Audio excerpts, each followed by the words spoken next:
Hi, my name is Arthur Warren Zata. I'm 29 years old from Malalag, Davao del Sur. Back in 2002, I gathered fellow active youth leaders in our community to know from them what were the common issues that SK officials should address. I was 17 at the time, and I wanted to run for SK chairman because I wanted to empower the youth and effect changes beyond mere paliga sa barangay, waiting sheds, and garbage cans. I believed that I had a major role in nation building.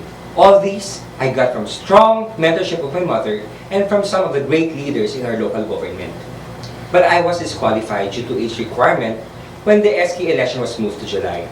To date, there is a persistent call to abolish the Sangguniang Kabataan, having been considered as a breeding ground for corrupt leaders and being insignificant in the community with their insignificant projects, plus the idea that the SK officials are too young and do not know their roles, which make them inefficient leaders.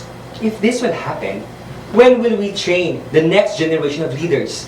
How can we give the youth a chance to raise their voices and be part of building the nation? There is a balance to this truth. While it is true that some of the corrupt politicians use some of the SK officials for their own good, we cannot deny the fact that there are also those who really work hard to become effective and efficient youth leaders with dedicated adult officials training them side by side how to become good leaders, making them great even after their SK term. The fact is, it is not the SK officials who are inherently corrupt, but the culture of politics where they are being trained. We do not need to abolish SK, but transform the platform where they are standing. I believe that SK is a good training ground for these conscious future leaders.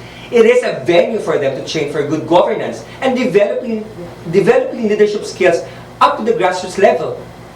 Given that most SK officials do not know their roles and responsibilities, but ladies and gentlemen, it is undeniable that there are many elected legislators who have been in office for a long time. But hey, they are constant members of the Senate Committee. Comparably, there have been many youth leaders all over the country who can better express and fight for what is good for their constituents. The bottom line is not about the young people that this government is grooming as future leaders, but the system where they are in. No matter how many times we change the people, if the system is the problem, then the problem will continue. We will never abolish the government just because there are corrupt politicians, shall we? Rather, we call for change. Just as we do not need to abolish the SK, instead we reform the system. What the youth leaders need is proper guidance and support from the local government and their communities. Thus, rather abolish, we only need SK reforms. For that, thank you, ladies and gentlemen.